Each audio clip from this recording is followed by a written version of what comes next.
నమస్తే అమ్మా. నమస్తే సార్. మీ పేరమ్మా? వరలక్ష్మి సార్. ఏం చేస్తుంటారమ్మా? నేను స్కూల్లో ఆయాని.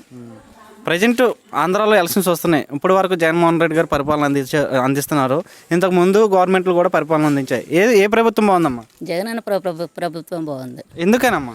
ఎందుకన్నా పేదవాళ్ళకి అన్ని విధాలుగా సహాయం చేశారు. తర్వాత పేదవాళ్ళని బాగా సంరక్షించి బాగా చూసుకుంటూ ఉన్నారు. పేదవాళ్ళకి ఏది లేదన్నా సరే కానీ అది కొంచెం బియ్యం అని తర్వాత డబ్బు రూపంగా కానీ బియ్యం రూపంగా కానీ అతను చాలా విధంగా సహాయం చేశారు. అంటే జగన్ గారు ఎలక్షన్స్ ముందు నవరత్నాలని ప్రకటించడం జరిగింది కదా, ఆ పథకాలన్నీ వస్తున్నాయమ్మా? వచ్చాయి సార్. ఏమేమి వస్తున్నాయి పథకాల్లో? మాకు అమ్మఒడి, తర్వాత రుణమాఫీలు అనేసి అదొకటి వచ్చాయండి మాకు. మరి ఈ పథకాలు ఏవైతే ఇస్తున్నారో ఇచ్చేటప్పుడు అర్హులైన ప్రతి ఒక్కరికి వస్తున్నాయమ్మా? వస్తున్నాయి సార్. అభివృద్ధి పరంగా చూసుకుంటే మీ ఊర్లో ఏమేమి కార్యక్రమాలు చేపట్టారమ్మా? అభివృద్ధి పరంగా అంటే సచివాలయం కానీ ఏమన్నా అవి కట్టారా? కట్టారు సార్. సచివాలయం కట్టారు, తర్వాత రైతు భరోసా కట్టారు.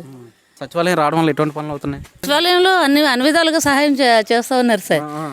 మరి ఇంతకుముందు ఈ పనులు చేయించుకుంటారంటే ఎక్కడికి వెళ్ళేవారు? మేమా సార్, నేను మటుకు ఇంతవరకు నర్సిపట్నం కానీ లేకపోతే రోలుగుంట కానీ వెళ్ళి చేయించుకొని వచ్చేవాళ్ళం సార్. మరి ఇక్కడ అన్ని పనులు అయిపోతున్నాయి ఇప్పుడు? అవుతున్నాయి సార్. ఓకే అమ్మా, థ్యాంక్ యూ.